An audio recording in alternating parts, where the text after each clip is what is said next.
Welcome to Queer and Loathing, the only podcast that shot the sheriff and then actually did go on to shoot the deputy as well. I love it. I'm your host, Brett Bodie, and with me, as always, are my co-hosts. I'm Mel. And I'm Samantha. And today we'll be talking about the movie Overlord from 2018. Yes. This movie, had been on my radar for a while. I was interested in seeing it, but Mel's recommendation that we watch it had me finally pull the trigger. So Mel, why don't you go into why you wanted us to watch it? I watch so much stuff. Like, I'm always consuming movies. And I do like to go to the theater to watch, especially like horror movies or action movies, like something I think would be served well at the theater. But as I said, I don't like to know anything about movies going in. And so this is one I did see at the theater, not knowing anything about it going into it, which was such a pleasure. And I really liked it. And I have been trying to get Brett specifically to watch this movie for, I guess, since 2018. Yes. And this podcast was my excuse. So here we are, as I finally got y'all to watch this movie that, I mean, I would never say this is like one of my favorite movies, although I will say there are parts of this movie that are some of my favorite scenes in movies. But we could talk about that later. Yeah, so let me just introduce the kind of conceit of the movie briefly. Like I said, it came out in 2018. It was actually produced by the infamous J.J. Abrams and his Bad Robot production company. And I do want to talk about that because I do think this movie has J.J. brain disease. But we can talk. Well, I agree. yeah. And I loved that part. So it's technically, and I didn't really realize this just from watching it, but reading the Wikipedia and a few other sources, it's technically an alternate history action horror movie because it's set in a version of 1944. It's the night before D-Day, Correct. the storming of the beach at Normandy. It's set in an alternate history where Executive Order 9981 was signed 3 months prior to the invasion at Normandy. And so I didn't know what this was. That was the real-life Executive Order 9981 was issued on July 26th, 1948. Oh, okay. So post-World War II. Yes, by President Harry Truman, and it abolished discrimination on the basis of race, color, religion, or national origin in the United States Armed Forces.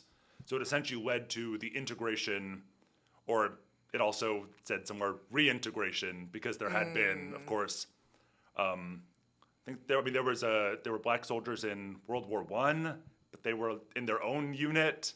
I was really happy, Brett, that you said to look that up before I watched the movie, because it's a relief. It's a relief. It's a relief that it's an alternate timeline where that has already happened, because I will say, as a black person, it does get really tiresome always having to put in my brain, oh, there's racist. Oh, we're going to have, the element of racism here. Oh, they're going to hate this lead character because he's a black guy and he's also going to have to fight racism while he's having to fight Nazis or whatever. Right. So it felt like I could enjoy the movie that much more because I see representation of, well, not a black woman, but, at least a black man who is equal. And nobody has to fight about that. And that's not part of it. And while I understand it's important to discuss those dynamics, and it's important not to forget, we do need to have that taught. I won't get onto that rant, but Critical race theory. DEI.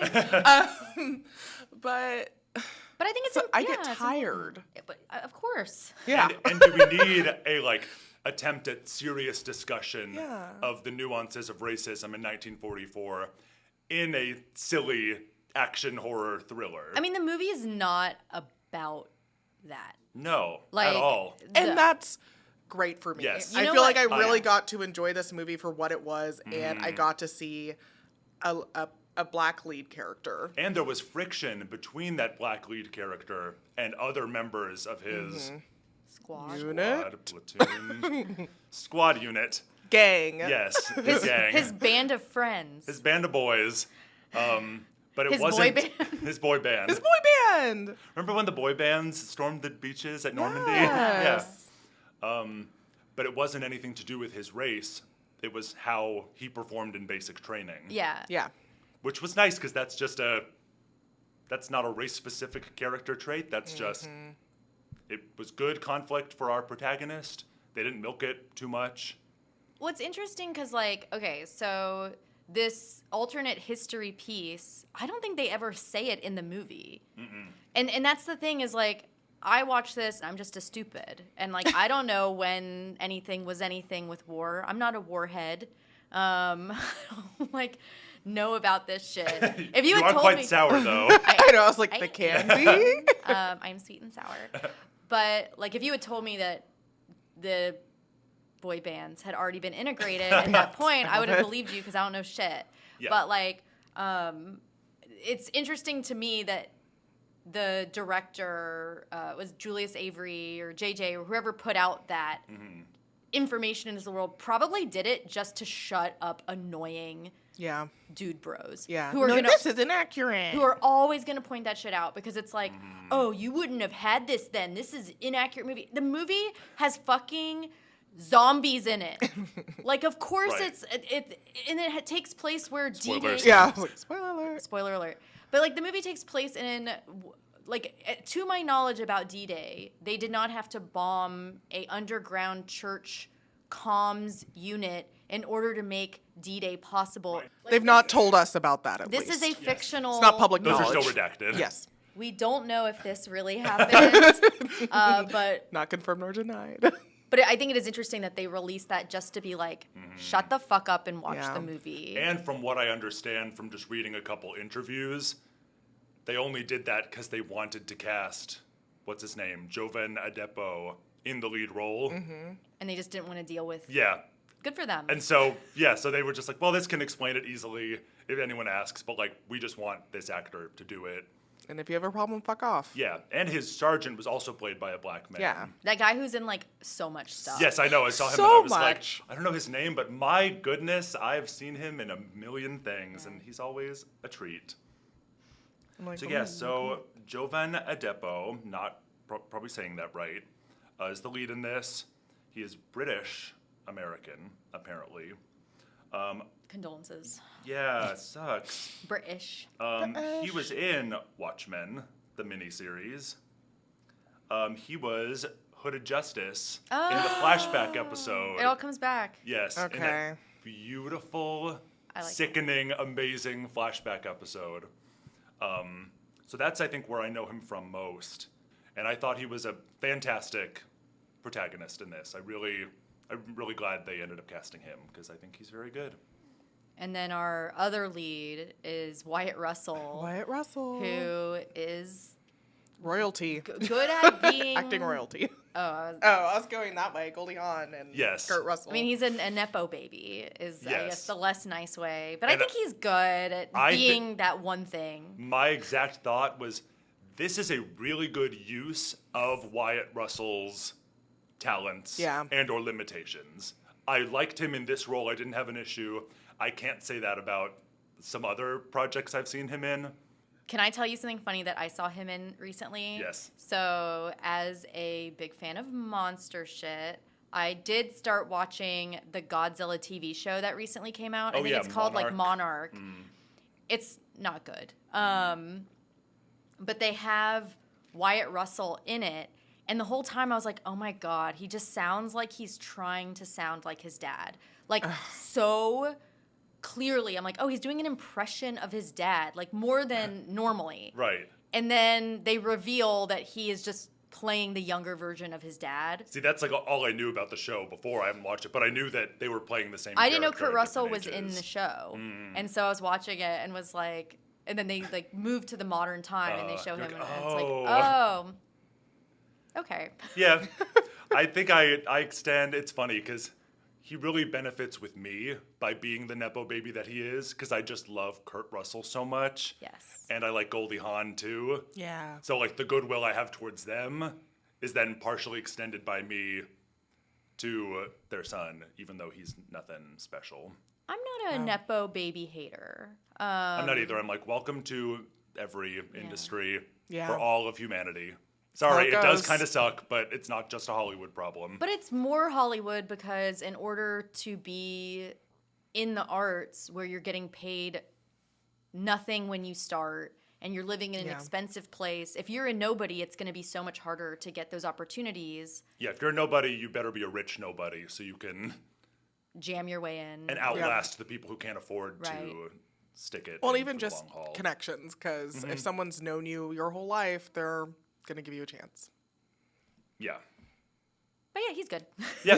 Moving on. Let me cut all of that. Who knows? We'll see. But let's get into the movie. So the way this movie starts, like I will just say, we're gonna spoil a lot. All of our episodes are spoilers. Deal with it. Go watch the Spoiler full. movie. Yes, we always recommend you watch the movie before you listen to the episode, or at least know that it's getting spoiled if you listen to us. What I will say about this movie that makes it kind of a loved and, I don't know, like interesting one for me is I absolutely love, capital LOVE, the first half of this movie. Like the first half of this movie to me is so perfect. That opening scene gives me chills.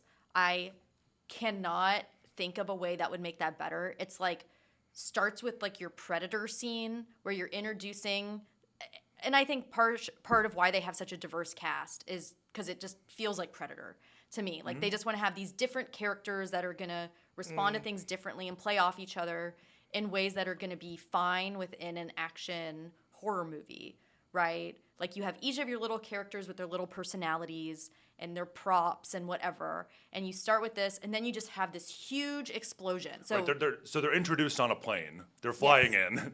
like, and it's not just one plane. Like they Yes. have this whole group of planes that are flying into enemy territory, and we see all of Occupied our group, France. occupied France, and we have our whole group is like, you know, tied into their seats with their harnesses, and you know, some people are throwing up and some people are scared and they're kind of giving each other shit, and Given voice, our Wait, protagonist right. shit in particular for being, I guess, shitty at basic training and not being good with the rifle, not being brave, Not or being whatever. especially spectacular. Yes. Or it's not evident. Yeah, and at one point he loses his little Lucky Charm necklace on the ground, and someone snatches it and uses it to make fun of him. They're like, "This isn't gonna help you, Was it? you stupid bitch." What's his face? The asshole the whole time. The asshole you I think end up so. loving. the Italian. Yeah, what was his name? I'm looking I at don't know. He's just the Italian guy. I thought it was. I have a note here that says give him a name. that we have going against stereotypes. Tibbet? We have an angry and annoying Italian character. Yeah, they really bucked stereotypes. There's a neurotic Jew. There's a neurotic, skinny, Nebbish. nebbishy Jew, and then you have an annoying, angry Italian. I think he's Tibbet. I don't care about their name. Okay, well, but yes. He might I be- care yeah, about I his think he name. is Tibbet as well. But I think he's the one who picked it up right and was I think giving so. voice some Well, shit. he's the one who's Yeah. bullying him the most. Yeah. Yes. And he's the guy from Smile and Oh, yeah. Umbrella Academy season 1. Oh yeah. Just saying. Editor Brett here. Sorry to interrupt, but Mel was a fool, and I was a fool to believe them. John Magaro, who plays Tibbet in this film, was not in fact in Smile. That role was played by Kyle Gallner. We don't speak ill of our colleagues on this pod, so let me just state that this kind of embarrassing, moronic buffoonery will not be tolerated. But fortunately for you listeners, this is the first, last, and only mistake that will ever be made on this podcast. Anyway, back to the episode. So I, never having seen this movie, I was watching that opening scene unfold, and my exact thought was, God damn it, I wish I had seen this in theaters. Because I really thought it was spectacular. Yeah. I really loved that whole opening with all the planes, and there's explosions, and there's like, you know, machine gun fire from the ground up through the floor. And it's visually spectacular. There's a beautiful shot of all the planes flying into a cloud that reminded me of Mad Max Fury Road, where they all drive into the dust storm. And it scratched a similar itch for me as that shot. And I was just watching like, man, this is the good shit. Yeah, This it's scene. incredible. And they have all these planes and everyone's chatting and then shit just starts exploding. Shots are coming up from the ground. People are dying and screaming. Everyone's panicking. Well, we do have, Captain What's-His-Face saying, here's the mission. Yes, here's the what we need sergeant to do. introduced the mission Sergeant, there before we the go. worst of it comes. And it's, we need to take out this radio transmission tower that is in at the old church in the town square of this small French village so that we can provide air support to the soldiers landing on the beach on D-Day. So we have our ticking clock and we have our very specific, clear mission. And like, for us non-history people, like, D-Day. Yeah. Yes. You may not know all the complex factors, but like, they picked a really clear ticking clock where the stakes. Even me, Right. the dum-dum, Yeah. knows, That it's important for Normandy D-Day Beach. to happen. Yes. And Yeah. on the plane, here we are, hopeful about our sergeant's leadership. Yes, because he's Another strong black man. And we get introduced to Wyatt Russell. We're introduced to him. He's looking jaded. Yeah, so he's our mysterious explosions expert. Yeah. right? Yes, and he has recently been reassigned to their squadron. Yeah, they don't know him. Yeah, they don't know him, but he's their explosions expert. And there's some rumor, right? Did I pick this up that he had like killed somebody in his previous troop? I think I'll cut that out if I'm wrong, but I think they said something. No, leave it I in. think keep it in, Stand especially by, if you're wrong. Stand by your word. I definitely think I heard that. There was... Not that it was ever confirmed, but we hear someone whispering that rumor. that It he had seemed killed like there someone. was definite underlying bad gossip about him. Yes, his reputation precedes him.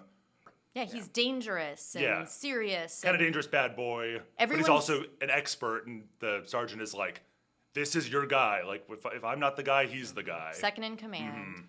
And they're all sort of joking around. And even, the sergeant corporal guy is like, has some good cheer with them. And then you just have the moody, sort of mysterious Wyatt Russell sulking in Just the like corner. looking out the window, brooding.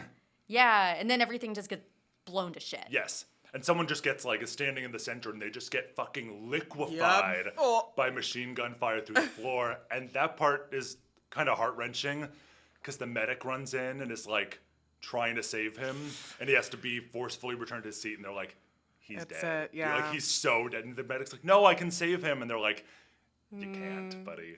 And one of the reasons this scene looks so good is they used a lot of practical effects, which I think according to IMDb trivia, which is not always true. No, it's an unimpeachable source of And yet truth in our modern society. It's always my first source I go to anyways. I love IMDb. But they said that they really blew up front of a plane and had stuntmen jumping through fire. It looked like that, so... Yeah, so you basically have everybody is trying to get out of these planes and Because at one point, the back of the plane just gets blown the fuck off, and it's a fiery inferno back there, and people are trying to crawl to the front where they can be correctly deployed to skydive to the ground. And I loved that, because you see people, falling into the inferno and back, just, yeah. they're probably dead. But then the best case scenario is that you climb, you make it to the front, and then two guys just throw you out of the plane to the side. You're not thrown through the fire, but you're still thrown out into the greater fiery inferno of just all these planes getting shot down. gunshots flying through the air. It's so anxiety-inducing. It's so Yes, effective. it is. I had two thoughts during it. Number one, of course, J.J. Abrams, you hate planes. I don't know. I was thinking Lost. I'm like, how many other things? I don't know. But Fringe are you... starts with a Yes, plane crash. Fringe, one of my absolute favorite shows, Fringe. But my second thought was this your experience skydiving, Brett? Oh, yes, I went skydiving. Fun fact about me, for my 25th birthday. And it was exactly like this movie. Well, I loved skydiving and I felt secure in it because I was strapped to an instructor who did all the hard stuff. When I went skydiving, they said, you want to throw your arms and legs out so that your torso is pointing to the ground, so that you're already in the right position for the parachute to deploy. Yeah. And I was able to do that and it was very smooth, but it's much harder without Well, he's someone like else strapped to you. And, hyperventilating. Like you can Yes. hear him And then flipping out. oh, that's so falling good. into Oh. water. And then I was so happy he had his knife because, of course, Me he's too. finally getting up out of the water. And then he's in his parachute. And it was another, much like Alien, another little birth imagery moment. The way he cuts himself kind of out of the sack of the parachute and emerges as a full soldier on the mission. Yeah, he's not little like that. baby bitch Boyd who can't kill a mouse. Now he's a real man. Yeah, well, and just before we get into when he demonstrates this, I really loved seeing a protagonist, because there are so many instances of flawed protagonist, gritty anti-hero, or just like almost the audience is let off the hook when the protagonist chooses to make a morally questionable decision that we would also make in that situation. But this guy sticks to his moral guns, Yeah. even to the detriment of himself and the mission, because his moral compass is so strong. And I really enjoyed that, because I was like, watching along, like, yeah, I like to think I would do that. And then we got to certain moments, and I was like, I cannot say that I would have made that choice that he did. Yeah. Like, I may have let this happen, or, He's just nice. Yeah, we'll get into it, but I appreciated seeing someone who almost indicts the audience just by being so morally unshakable. Yeah. So I like the next sequence as well. So basically we have our stragglers of survivors are sort of regrouping. They're stumbling upon each other. The journalist. Yes. The guy, The novelist. the sweet boy writing the book. Yeah. Jacob Anderson. Yeah, then there's the love him. photographer. No, His thing is I thought that he's those were a the same guys. photographer. Oh, no, they're different No. ones. There's book writing, sweet man. There's photographer. Okay, I thought There's, Annoying there's Italian. aggro, annoying Italian. Yeah, I don't know. There's a bunch of guys that they have to have so they can kill them off in Yeah. dramatic ways. And they sure do, because they're crossing a field, and the sweet, he just got his character moment of like, I'm writing a book, and when I get back, I'm going to publish it because my mama wrote cookbooks. And then he steps on a mine and Explodes. just explodes. We all knew. Yeah, of course. We all knew. When his character, when that was already dropped, I was like, oh, this guy's fucking dead. Yeah. And they didn't make me wait for it. No. I did appreciate they didn't Yeah. drag that out. No, they didn't. Bye. But we get our first sort of hint to what this movie might be because before they get to the French village, they stumble across this fucked up, weird animal carcass. Yeah. Like It's a just dog thing. It's like a pile of viscera that was maybe a dog, and then they're like, it's a jackal. Right? It's in the Bible. Okay. So you start getting a hint because, as I said, I went into this movie not knowing really what it was. And so you start getting that idea that there's something fucking weird happening here. And then they stumble across a lady. Her name's Chloe or something. Chloe. Some French lady, and she's scavenging. She's stripping the corpses of whatever. And Boyd speaks a little French. Boys. Voice? Oh, I don't know. Voice. B. Yeah, and I did like his little. Sorry. B. I did like his. There's a B in Boyd, too. I know. B. Well, it was me. This was me compromising. I was like, shorthand, he's B. Yeah, I am a little weird. Thank you. I didn't say I that. was- Listen to our intro. That was another thing I really liked. I was like, we have a black character, and then he's talking about how he learned French from, or maybe this was later, but It's later, but whatever. I'll just say it now. Yeah. But he does speak French, and we later learned that he learned it from his grandmother, who was from Haiti and then moved to Louisiana. And I was like, okay, I like that little backstory snippet. I did, too, and it was great. That makes 'cause- sense. Yeah, because it came up because I think Chloe was like, your French sounds different. Yes. Yeah. And that's when he says that. And I liked that, too. Also, during the sequence, there's another beautiful shot that I loved that was haunting of various corpses hanging from the trees by their parachutes. And it was really creepy and sad, but very beautifully filmed. And I really enjoyed that shot. Yeah, it reminded me of another really beautiful, sort of creepy film called Jurassic Park 3. Guys, I'm sorry, we're shutting down the pod. This is our last episode. Goodbye. But yeah, So they get to the village, and this is where the mission can really start.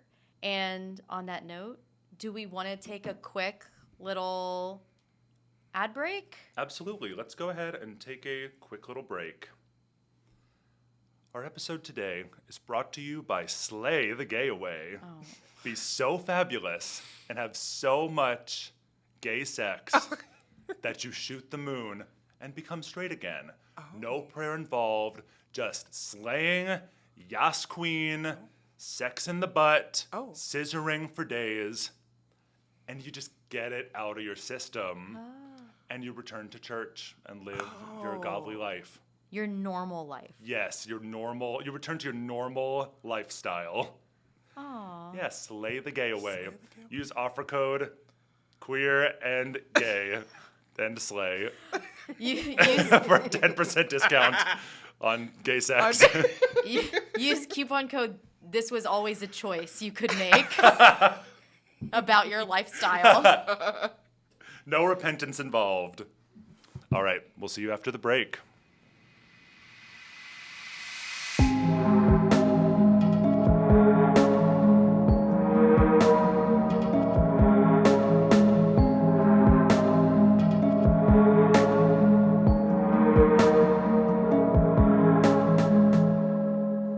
Welcome back, everyone. Hope you had a great time over the break slaying the gay away. I'm straight now. Wow, you Me really, too. oh my God, you guys really speed ran that thing. Yeah. Sure did. I'm still working my way through. I think it's just taken a lot to get it out of my system. You know what I mean? Mom, don't listen to this part. I'm a virgin. Okay, so we had a lot to say about the beginning of this movie because, as I said, the beginning of this movie is so perfect, in my opinion, for what it's trying to accomplish. You meet everyone you need to meet. You hear what our mission is. You see the stakes. You know they are in a extremely dicey situation. And by the end of it, we get to where the rest of this movie is going to take place, which is in this French village. Ciel blanc. Oh, is that what it was? It means white sky in French. Oh. So we're following Chloe, and there's some, there's like an old lady narc, and there's some drama there, but eventually we get into Chloe's house, which is going to be sort of like the good guy HQ for the rest of this movie. Yeah, she's like, I didn't know if I could trust you, and now I do, and now we're in my house. But my aunt is upstairs and she's sick, and my brother is around here somewhere. Yeah, there's little boy baseball Yes. is around. I just think of him. Yeah, little baseball boy. We see this baseball a lot. Paul, I think. Whatever. The little baseball Little boy baseball. Yeah. No one has names in my head. Now, you're learning something about me through this podcast that I actually don't learn people's names. I just learn like definitive trait about them. And then inevitably, if they're a real person in my life, I will accidentally call them my nickname about them no. to their face at some point. I love that. What's my I want to be there nickname? when it happens. But no, you're like my real friend, so I do know your name's Sam. Fine. But I know your name. Sean. So we're in this house. We have sick Aunt, and there's some horrible like rasping noises coming from. Oh, don't go in that door. That's where sick Aunt is. And Chloe says like they're taking people into the church, which is where we know our guys need to go in order to blow it up to make D-Day happen. So we know that the Nazis are like taking people. They took the aunt. They're taking other villagers into the church. And Chloe says that she doesn't think there's anything magical happening there, like the Nazis are saying or implying. She just thinks they want an excuse to kill them. So that's where she's at. She hates these Nazis. And then we get to meet one. Oh, he's lovely. Yes, we sure do. There's a knock at the door, and there is Mr. Nazi Man. No, that's his name. Mr. Nazi Man. Mr. Main Nazi Man.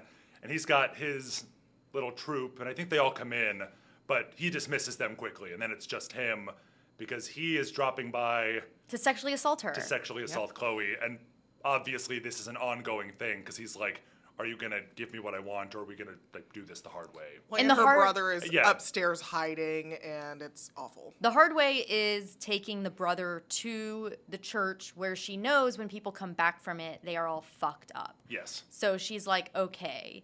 And then our boys. Thank you. I almost said Boyd. They're in the attic and they're watching through the Boys. floorboards while this is happening. Yeah, he like wants to go down there and start shooting all these Nazis and compromise their mission and lose the day. And Wyatt Russell is like, stop it. Like, just let her get raped, you dum-dum. But he doesn't, because he's our real hero.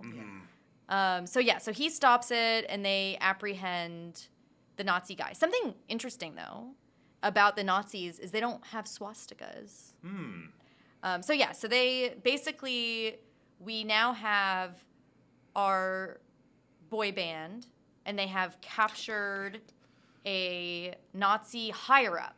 Like, we Yes. know he is some kind of, like, perhaps the guy running this show. As He's far at as least he's at least high up. the army wing of it, Yeah, or and, the and there's like a mad military wing. scientist in there as well.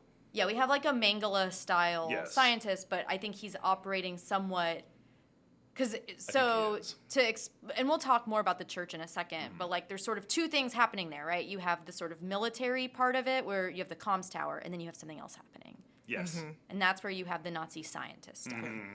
So the next part of the movie, after Boyce almost jeopardizes the entire mission to save Chloe, is he goes on a little discovery mission into the church. But that's not his intention at first. He's just doing some, like, reconnaissance. I think he's trying to get the other two from his squad who've already gone. Wyatt Russell's like, go get them and bring them back so we can Yep. regroup here. Right. We've got to focus Yeah, on so our he- tied up Nazi leadership here. Yeah, so he's doing some additional recon, trying to get them back just so they can all regroup. But that's when he discovers the church and sees from a distance a little preview of what they're doing. Because I think that's when they lead two prisoners out, and then they flamethrow them. Yeah. And they're all fucked up, too. Like, they're Yes. covered in, like, boils, and they're like, like, they're all, like, zombified, and they're just kind of not doing great. But this next sequence is my other favorite part of this movie. Is so there's the whole sequence where he is watching from outside. There is just, like, mass dead bodies. There are these dogs. Like, they're flame-throwing corpses. And he ends up getting chased by a dog. He jumps into a truck to get away from it, and he is just on a pile of dead bodies, a lot of which are people from his squadron or whatever, like the Yeah. people who were in the planes, presumably. Yes. And the truck goes into the complex. So now he is in there. And he just starts walking through, and it is one of my favorite moments in cinema. Like, I'm telling you, if this movie continued the way of the opening scene and this scene, it would be one of my favorite movies of all time. And I'm not saying I dislike the ending. I just dislike it for this movie. And maybe it just doesn't reach the heights of those two sequences that you like the most. Well, it just isn't a horror movie anymore by the end, in my opinion. In some ways, it just becomes more action schlock. But in this, it's like atmospheric, scary horror. Yes. Because he is walking through. The first thing he sees is just like a wall with like peepholes. Yes. And he's hearing In like it. weird noises from the other side. It's like concrete walls that you Yes. cannot see through with just little jump scare peepholes. And you'll never guess what happens when he looks in one. he gets jump What scared. happened? Oh, God. But there's like a guy in there, and then you see the Nazi doctors come and they like antagonize him, and he like flips out inside and is like crazy and smashing his body against the wall. And Right. Which is where we really get solidified that these are like basically zombies slash maybe it's like a rage virus that also gives you boils. There's maybe some superhuman strength. There's human testing happening. Yeah. This is when we Yes. really learn that, is that there is human testing happening. They have clipboards, timers. Yes. But also that these test subjects are not lucid anymore. Like they're gone. Right. And then he continues, and it's like as he goes down, there's like new levels of horror, and it just keeps. Yeah, there's some really fucked up shit that he finds. Yeah, like he finds like a bag that just like has a guy in it, like a bag of goop. Yeah, it's just like suspended, hanging from the ceiling, and he kind of cuts it open and Another Chain and Rain room. yes, listen to our alien episodes for Chain and Rain Room, and then there's just like a head. Yeah. Love it. Yeah, with Love what, it. What else was it like? Spine. Just Yeah, head and spine. And she's hanging like, off the end. help me. She's help chatting me. away, and it's very Return of the Living Dead. Yes. I There's love a it. lady zombie in that's similar. And she's like, I hurt or whatever. I can feel myself rot. Yeah, but So she this says lady's Living Dead. just more sad. She's Yeah. just like, help. And he's just like, how anyone would be, in that he was just like shocked. It's like he doesn't know Yeah. what to do. He wants to help people, but how do you help a suspended Right. head, Right. like beyond his help? But then he finds Rosencrantz and Guildenstern, Yep. the Jewish He guy. finds Rosencrantz and Guildenstern, the two minor characters from Hamlet. He finds Rosenfeld. He I think it is finds. Rosenfeld, yeah. Rosenfeld. I'm think. Jewish. I'm allowed to say inappropriate name I'm excited to see where this gobbledygook. goes. I can be like this, okay? But he finds the Jewish guy who has like a horrible like tube in him, and they're just like pulling it out.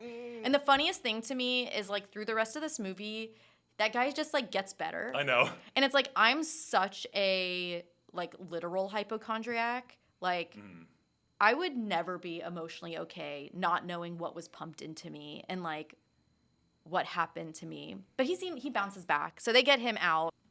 And so he's able to save Rosenfeld. They escape the church Yes, through like a grate. and they get back to the house. HQ. Yes, back to HQ, Chloe's house. And I will say, like, again, to slightly derail, but like I am pretty freaked out by Nazi human experiment doctors. Like, as a Jew, I think that's like one of the things that just like most like causes a visceral reaction in me is like Nazi experiments. Yes. And so that there's this whole sort of like Mangala angle here.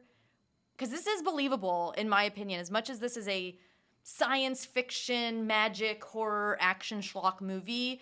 If those Nazis had the magic clay, they would have 100% done that shit. Absolutely. 100% have the 1,000-year like 1,000-year Reich. Reich plan. Yeah, like Yeah. They would. So Absolutely.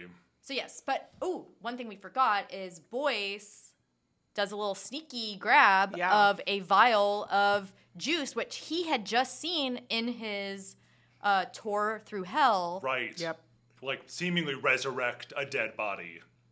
I really love the ramp up to how much we learn about the serum and the zombies. Yeah. There's a gradual, steady but gradual reveal of the true extent of the horror of what this serum does.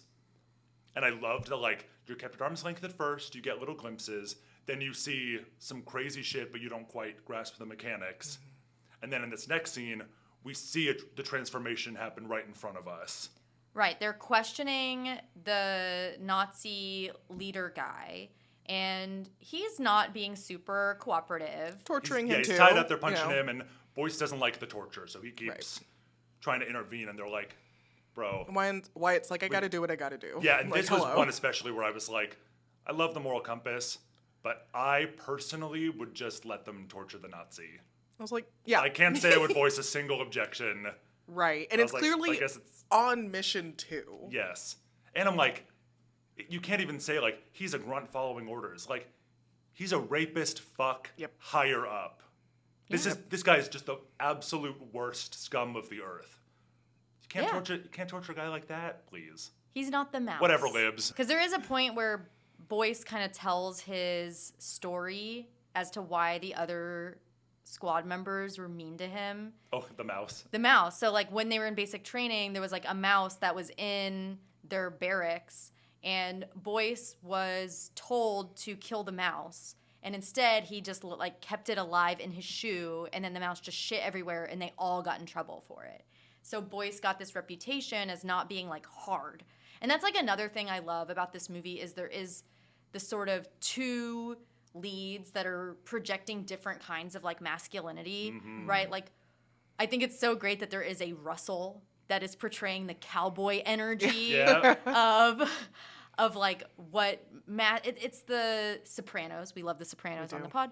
This whatever happened to Gary Cooper, like this strong silent type. Like you have that stereotype of man. And then you have our lead Boyce, who's more soft-spoken, but he has his moral compass. And He's a protector. He's a protector. He's very much a protector because he turns out he is plenty capable of violence, etc. I think he just needs to feel that it is righteous. He's not He going needs to kill. purpose for Yes. it. He's not going to kill a mouse. Yes. He'll kill a Nazi, but we'll get there. Yeah. But yeah, so we have these kind of quiet moments where you do get some of the backstory. You have Italian guy is sort of like against his will bonding with baseball child. Oh, yeah. Like It's very sweet. I loved That was it. cute. So we get to a point where they leave the Nazi like supervisor behind with photography guy, which is like, this is the worst guy you could leave him with. Yep. Right. They, like, what the fuck? Don't leave this guy with. Right, I'm like, y'all are making fun of Boyce, but like, photography guy can't do shit. He really can't do He shit. can take photos, charge his phone, eat hot chip, and lie, and that's it. Oh. And within, It's that meme. Sounded good. Yeah. It's oh, a I don't know that meme. meme. Oh, sorry. but within about 30 seconds of them leaving him alone with the photography guy, the Nazi like gets the jump on him. Yeah, Well, he he's was like- asleep. He's pretending to be unconscious. And the guy's like, oh, wake up, we gotta move you, because they want to take Nazi with them. And obviously, he's faking so he can get the drop on you. You moron. Yeah, I was like, he- I haven't been through And boy, basic did training. he. I would know that. I am so paranoid about everything. Right. I would absolutely be nowhere near that Nazi. No. Well, any Nazi, but you know. But certainly not with my guard down, like, No, oh, buddy, are you okay? Wake up.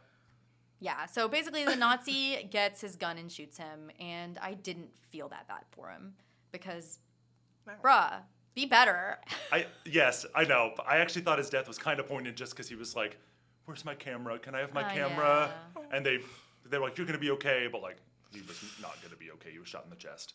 But just like, he's just holding his camera and then he dies. And I'm like, you know what? That's a pretty well executed version of like, this guy has one trait and it comes back at the end. And in his death, that was the thing that mattered most to him. Yes. So it's okay that that's the only thing we knew about him. Yeah, and then Boyce said, I'm the protector. I'm going to save you. I have a magic serum I just found that totally did not seem to have adverse side effects, so I'm going to inject it into my buddy. While Nazi guy's watching, like rubbing his hands Yes! together, twirling his mustache, and I was like, Boyce, read the fucking room, bro. It's also very funny to me because so we then have this horrific sequence where the photographer guy gets reanimated, is feeling great, and then very quickly just starts like flipping the fuck out and like hulking out on everybody. Yes. And then like horrific shit, like his bones are just like breaking, his head's like not on right. Yeah. It's yeah, not his good. body like is all just maladjusted. So he just Yeah. like cracks all his bones out of place. His like veins are popping out. And I love that he goes from like calm and lucid at the very beginning, and then immediately it just ramps and just keeps ramping up. And I love that they get him before it even ramps all the way up. Like presumably there's more horrible stuff to come. We see it later. Yeah. But so I love that we get to see that close up, the process of the transformation.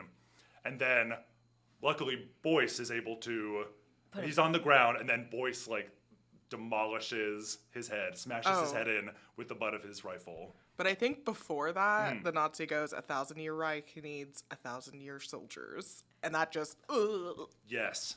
creeped me out. And I think that Nazi probably could have successfully escaped during that moment, but I think he just wanted to watch this. Oh, yeah. I think so too. Yeah, because you can kind of see him in the background, as you said, just sort of like watching He's what into he it. knows is about to happen. Yes. Like it's not perfected yet, but they're getting there. When he kind of wants to see the reaction too. He wants to see, the Allied forces be like, oh, shit. Yeah. This is bad for us. Yeah. And then after this scene is basically where the movie loses me a little bit. And I know it's not maybe everybody's opinion, but up through that end of that sequence, I'm like, this is a perfect film. And then it just sort of, in my opinion, the tone changes of the movie. Okay, I was still definitely into it, at least through the next scene, because then Nazi guy is able to escape. Yes. He slips them as they're like leaving the house, and he's like about to die. He's been His face is like his fucked face is up. super fucked up. But he also gets the brother, the little boy That's right. Paul. Yes. Little boy baseball. He Little snatches boy- baseball little boy baseball. Yes. It's key Takes him because to the it ramps church. sister up, Chloe. Right. And I loved her the whole end of it. I was like, okay, badass bitch, let's go. Yeah, Yeah, she I wants was to very go. much Team Chloe. Well, that was something I liked is I was like, I'm Team Chloe, and I'm Team Boyce, and I'm Yeah. Team Wyatt Russell, and I like seeing it's like they all have the same agenda. They all do want to get Baseball Boy back and bomb the church, like, and complete the mission. But they have different orders of priority. Yes. Yes, Chloe's is yeah. brother first, Yep. the soldiers are mission first. And I love that. They're all working towards the same goal, but they still have major differences just because of their priorities. Yes. But yeah, so the scene that I loved that's right here is when Nazi guy brings brother back to the church. He stomps into the room with the other Nazis, and they're like, "Bro, you don't look so good." Your face And is he fucked grabs, up. he just like grabs a vial and injects himself with the whole thing. And they're like, "We've never tested it on a living subject before." And then he grabs another one and injects that entire thing into himself too. And I just loved that. Because it establishes so much about his character. He's not just evil. He's not just a true believer in the Nazi cause. He's also an impulsive, crazy man. Yes. Yeah. Like, he doesn't even know what's going to happen, but he's like, I'm going to do it as hard as anyone has Yeah. ever done it. When the Dr. Mengele is like, bro, calm down. Right. Yes. And that was great because I didn't know when we was first introduced if he was going to be our main antagonist through the end of the story. I thought there may be a bigger bad revealed. And I loved that it was just that guy, and he just ramps up throughout the movie. Yeah, he's like a video game villain. He starts flashing red and he turns into his next form. And it's freaky looking. His cheeks like Oof. Oh, he looks like fucked up. It's got like a hole in it. he looks like Grant from the end of Slither. He does. I've not seen Slither. I'll look it up. We'll get to it. We'll watch it on Oh, the no. pod. Sure, Okay. We'll get to it. That'll be the next Mel Spoiler. makes the Mel makes them watch things episode. So now we have our new mission. We're coming into where the time is of the essence. Like, they need to blow up this tower before like 10 a.m. or something. There's like some time that Well, they the have timer gets to 18. Something gets to 18. Some little dealy bob.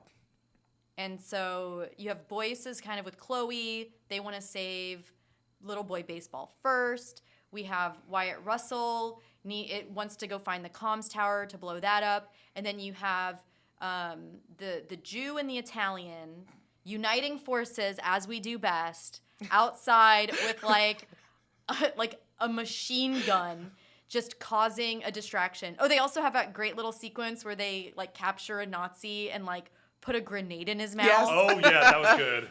And like drive him in because they need to cause a big distraction so they can slip in. Mm-hmm. So you basically have the Italian guy and the Jewish guy are outside blowing shit up in this crazy action schlock. And then from here It is out, fun. I do enjoy all from that. here out, the movie is super fun. And I will say, I would have loved if these were two separate movies that just did this the whole way through either way. But this is the JJ brain rot, is that like he just loves to change the genre of something halfway through it. So yeah, they are inside this like little chapel. And they kind of split up. Wyatt Russell is going to plant the explosives. Because that's his priority. Yes. Because Chloe is doing great. Chloe's making her way through. She's like, I gotta find my brother. She's like, killed somebody, but then a Nazi does get the drop on her, and he's pointing a gun at her. It's kind of like, oh, she might be able to beat him and go on, but it's looking dicey. And luckily, that's when Boyce happens to come up, and he shoots the Nazi from off camera. And then that's when they team back up. This is what my notes are for Okay. this section. Boyce and Chloe find Paul, and he's fine. Chloe tries to get Boyce to come with her because they're in love now. But Yep. Boyce got a job to do. And then I have, oh no, it's Ryan Reynolds from X-Men Origins Wolverine. Because that is truly what the zombie looks like that then attacks Chloe and little boy baseball. He's like naked, not naked, but he's like there's a lot of skin. You know, Yeah. he's like Yeah. bald and slimy and has like his face it ain't right. Yeah. you know, I don't know, he just reminds me of the first iteration of Deadpool we ever saw, which was Yes. from the film classic X-Men Origins, Wolverine. Which I saw in theaters. Me too. And left I being did like, too. wow, That's the only time I saw it. what a big pile of shit. Yeah, That movie was fucking awful. terrible. Oh yeah, this was one. I think it was this scene where, because eventually she's able to like get her gun to shoot him through the head. Right? She kind of Yeah. pushes the gun. I misread the scene and had to go back and rewatch it because I was projecting what I was wanting to happen onto the scene, and I was like, I don't think that's right. But to me, the first time it looked like the zombie himself was like almost fighting to regain control of his own humanity, and that he had put the gun to his own head to like put himself out of his misery. Yeah, that would have been which better. I thought would have been a lot Yeah. better. That would have been better. And then I rewatched it and I was like, that's not what happened. I mean, in my opinion, the movie is now stupid fun. Like, Yeah. it's not smart, it's just fun. So, like, she's now in a recurring nightmare of mine, which is being chased in a new place by some kind of horrific monster you don't understand. God. But she stumbles across a flamethrower, and luckily she somehow knows how to use that. And she goes full Ellen Ripley It was pretty great. with that flamethrower, and it's clearly an homage Yeah. to Alien and Aliens, but Yes. I didn't mind it. It's fine.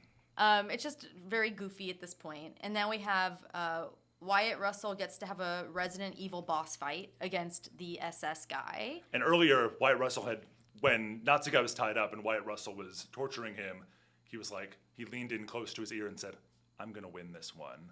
Just like, I'm going to torture you. We're going to get the information. There's nothing you can do. And there's a callback to this because the Nazi guy then gets his chance to say, like, this time, I'm going to win. And I love just their delivery for both of those lines are so good that you really believe it both times. Yeah. You're like, ooh, I mean, he really did win the first round, but I really think Resident Evil boss is going to win Get the you second. on this hook. Oh, yeah. He gets meat hooked. He gets Texas Chainsaw Massacred. Yeah, and while that's happening, Boyce is like trying to just destroy all this fucked up shit that he found at the beginning of the movie. And he has a showdown against the Mangala guy and just like chokes him out. Yeah, the Mangala's got him at gunpoint, and he's just wrestles him to the ground and stabs him with a knife that was, I think, just lying there. And then, I mean, we have all these different sequences happening at the same time. Because now I think they go back to the guys outside that are blowing shit up, and they're sort of like having to retreat a bit. Like they're losing their upper hand. So And they see Baseball Boy Yep. walking in, and he's like walking through the line of fire, basically. 'Cause Baseball Boy is just like lost and dazed.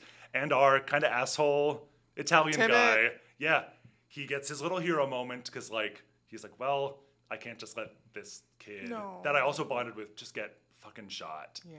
And I liked that. He kind of risked his own life to save Baseball Boy. Those are the feels I like. Yeah, he Yeah. gets shot, but in the movie worth spot, it. which is in like the shoulder. Right. Yeah. Which I think like would in real life just explode your shoulder. But in Yes. movies, it always is just like you just put like a wrap on it. It was a you're clean shot through the right side and missed the heart Yep. and lungs and everything. It's so weird how it's always like that, but it's fine. Walk it off. Yeah.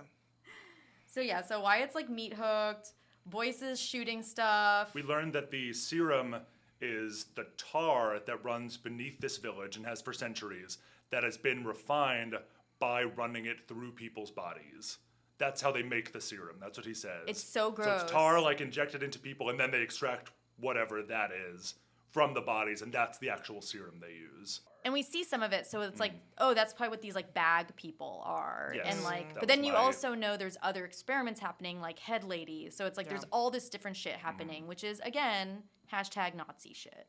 Like they be Yes. like that. I have such a strong memory of going to the Houston Holocaust Museum on a class field trip in 7th grade, and there was one little section where it was set apart. It's kind of tilted away, and it was all the like photos of experiments and stuff with twins. And we're not going to get into it, but just because when you were talking earlier, Mel, about how the Nazi experimentation is especially like viscerally awful to you, I'm like, as a non-Jewish person, me too. And I remember seeing that, and most of my classmates didn't even look because they read the warning and Yeah. were like, I'm good. Like, we're 12. I don't need it in my brain. But I just felt I I really felt like I owed it to the victims and survivors of the Holocaust. Just the rest of the museum set such a tone for me that I was like, I don't want to see it, but I'm going to look at it Yeah. just to be one of the people to bear witness. Most- to what Well, and I happened. think it's important for our country to see that too, because hello, slavery and testing on slaves. Oh yeah. Yes. Well, we mentioned So- Tuskegee earlier. Yep.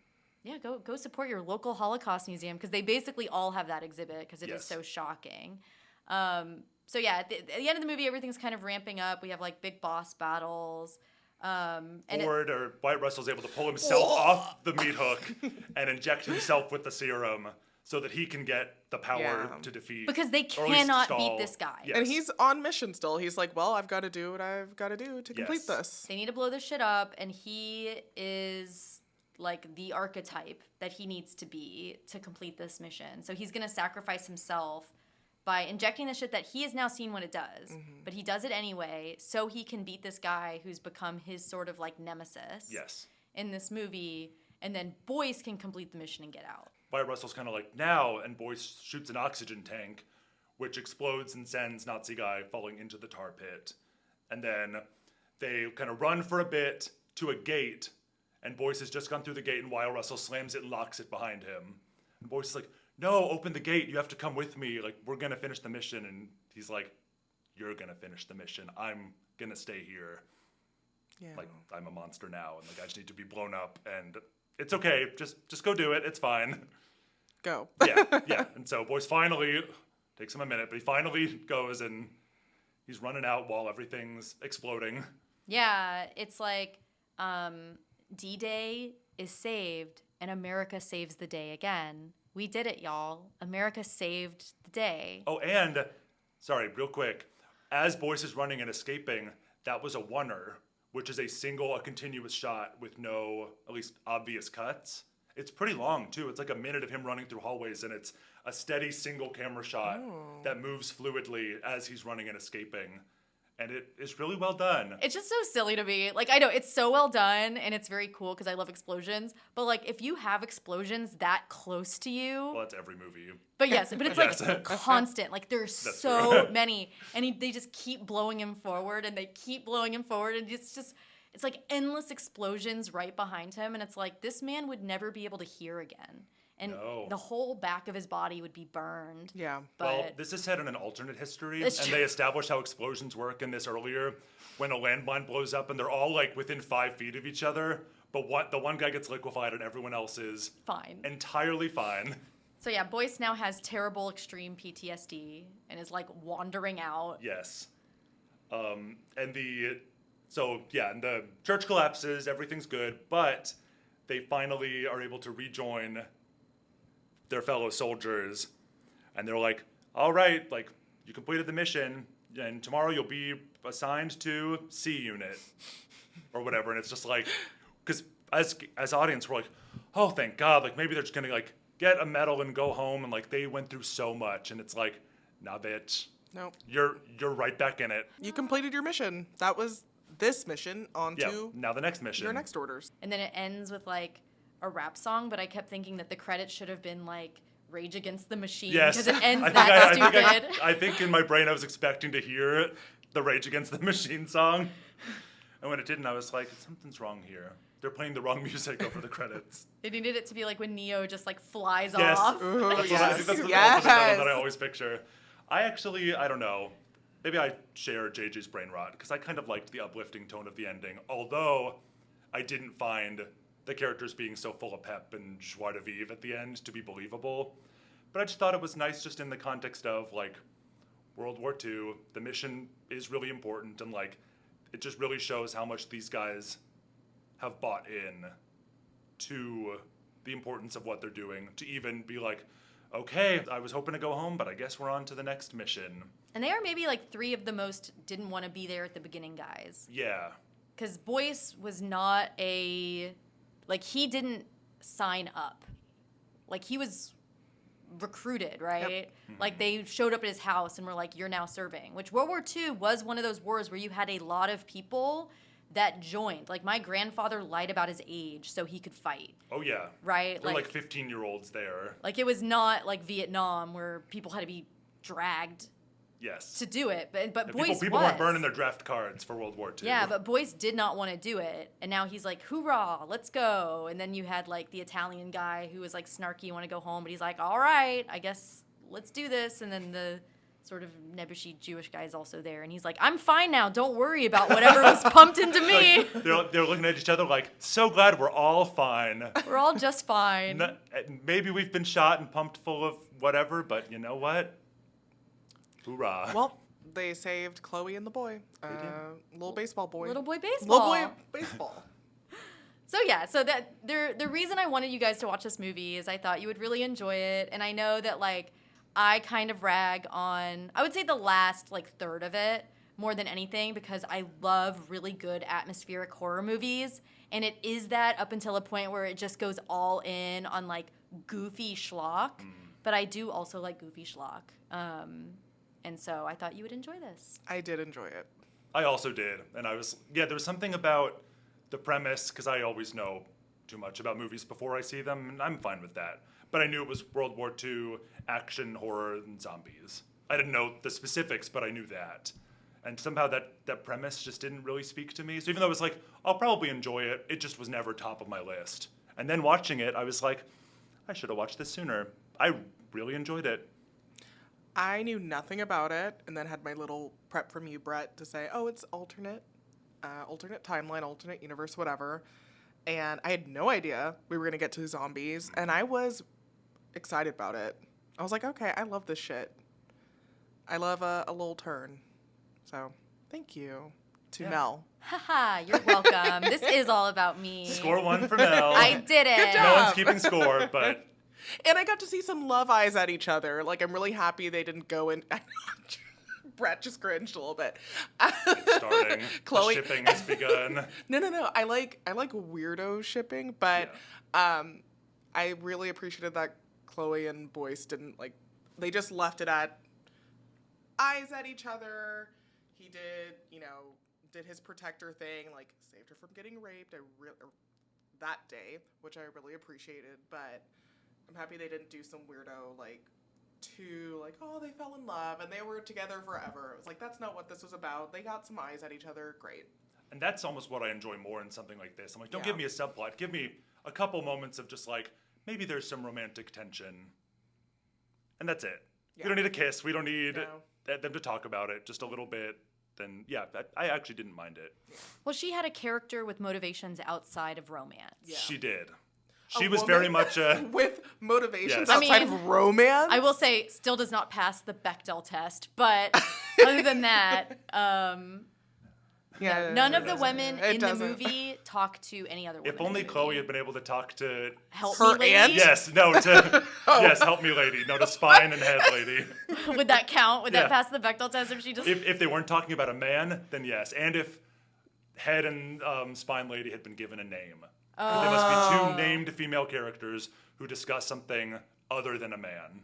Yeah, no, it did That's not. to pass the Bechdel Did not test, pass that. But it is literally a war movie. And war movies famously are just about dudes rock doing war. I thought they did a good job giving us that one female character. They at least made the effort to give us one, and she was a good character in her own right. And I think it would have been annoying to try to shoehorn in multiple female characters, because that, I don't know. Yeah. I think there wasn't room in the plot or the structure. You know what? It did pass the Bechdel test. Because she talks to that bitchy lady at the beginning who narcs her out. Oh, Narc Lady! This movie's woke. And I This think she movie's is woke. named, actually. Oh, yes. I don't remember her name, but yeah, I think Her name's Narc like Lady. Madam Bitchface or whatever. Yeah, Madam Bitchface. And they And they don't talk about a man because she's like, you're out past curfew, bitch, and I'm going to call the Nazis on you. So I know there's a time limit to it, always but like, I'm going to thanks. say, yes, this passed the Bechdel test. This is a woke movie. Applauding. We did it. That's it. That's a feminism W. Yes, a big W for the ladies. I will also say, like, she's also not the emotional heart of the movie. That's No. Boyce. Yeah. So she does Yeah, not have to, yeah. because I do get annoyed about that too, when it's like, men don't know, but women have the power of love. Oh, I know. I did just throw up in my mouth a little bit. Me too. And it Because happens a lot. because it rang so true what you said, because you do see it all the time. You see it all the time. And she's like a badass bitch from the beginning. Yeah, and that we she's see her. more kind of like, her emotions are more locked down. She seemed very much like she would just like come across a Nazi in the woods while she's scavenging, and she's like, "Oh, you want to come over here and sleep with me?" Psych, you're stabbed. Bye. I hate when that happens. I love when it happens. I love love. You need to use more of your slay away. Oh shit, you're right. All right, getting on Grindr now. We gotta go. I gotta take a walk in the park. Oh. If you know what I mean. Watch out for jackal corpses. So, wrapping up Overlord, this is what I would consider a hidden gem, which I do want us to cover on the pod. I love this movie. My husband and I rewatch, as I said, the first half of this movie quite a lot.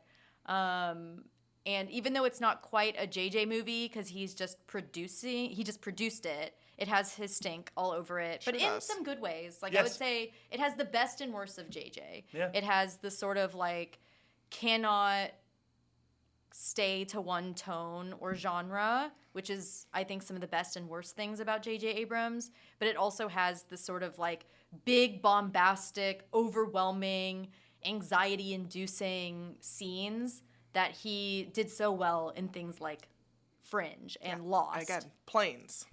Well, it doesn't always have to be a plane, but yes. Planes. Okay. Planes, chains, and rain. Those are the 3 tenets of this podcast. All right, so where can people find us? I'm so glad you asked. You can find us on Instagram at Queer and Loathing Pod. That's A-N-D, not an ampersand. One word. No, what are they called? Bottoms? No bottoms. Hyphens? Bottom hyphens? Okay, I'm trying to Underscore? slay the gay away over here, and you're saying no bottoms. You're not being an ally right now. I'm so sorry. No underscores, maybe what you meant. Yes, no underscores. And you can also follow Mel on Letterboxd. One word, hater tot. And that's it for now. If you could Like, give subscribe. Yeah, like, subscribe, give us 5 stars on wherever you're listening to this. That would really help us. Tell a friend. Watch Overlord. And watch enemy. Overlord, because I really, really enjoyed this movie. Me too. So until next time, I'm queer. I'm Loathing. And I'm Samantha.